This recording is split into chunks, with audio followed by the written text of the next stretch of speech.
savez, nous sommes venus rencontrer nos structures ici parce que dans tous les secteurs, toutes les sections plutôt de Kaloum, des gens se sont présentés spontanément pour donner un siège à l'UFR. Vous savez qu'on avait un siège pendant plus de 10 ans quelque part, et pour des raisons que vous connaissez, on a souhaité que le siège ne soit plus là-bas.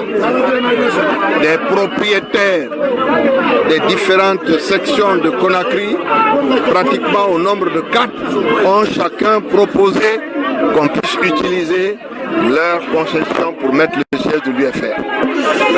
Donc nous sommes dans ce cadre-là, on a profité pour saluer nos frères, les encourager et leur dire que l'UFR reste présent à Kaloum et qu'aucun parti ne peut, un temps soit peu, nous inquiéter ici.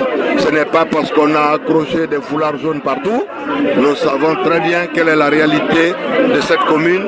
Je suis là avec le député qui devrait être maire en même temps, mais nous sommes en train de travailler sur ce sujet-là aussi. Vous n'avez pas évoqué un message qui dénonce un peu la malgouvernance. Veuillez revenir un peu sur cette question. Pardon? La malgouvernance. Mais j'en ai parlé longuement. Quand vous arrivez à Kaloum, c'est la quintessence même de la malgouvernance en Guinée. Je suis venu ici il y a 5 jours pour voir mon député qui avait eu un problème mal au pied. À 21h, je suis arrivé dans la capitale de la République de Guinée, le centre administratif. Là où il y a l'état-major général, celui de la gendarmerie, celui de la marine. Vous avez également le gouvernement, la présidence de la République, où le président dort, où il y a les ambassades. Il n'y avait pas de lumière. Dans toute la ville, c'était l'obscurité totale. Et on m'a dit que c'était pratiquement comme ça tous les jours.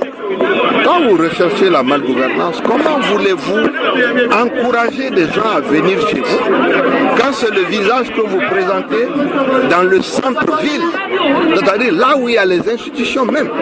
Donc c'est ça la réalité de la Guinée. Kaloum est parlant. Vous n'avez qu'à marcher dans les rues. Regardez l'habitat. Voyez tous ces jeunes gens qui sont là au chômage. C'est ça la réalité de Kaloum. Et la réalité de Kaloum est un aperçu de la réalité de la Guinée. Voilà. Monsieur le Président, que répondez-vous aux militants qui disent qu'en 2013, il n'y a pas mal?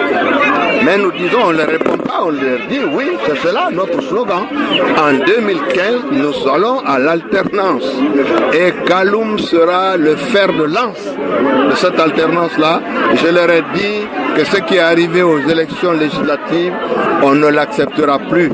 Pour compter 135 bureaux de vote, il nous a fallu 12 jours pendant lesquels nous avons attrapé des gendarmes et des policiers qui venaient nuitamment subtiliser les résultats à la commission de centralisation. C'est ça la vie publique en Guinée.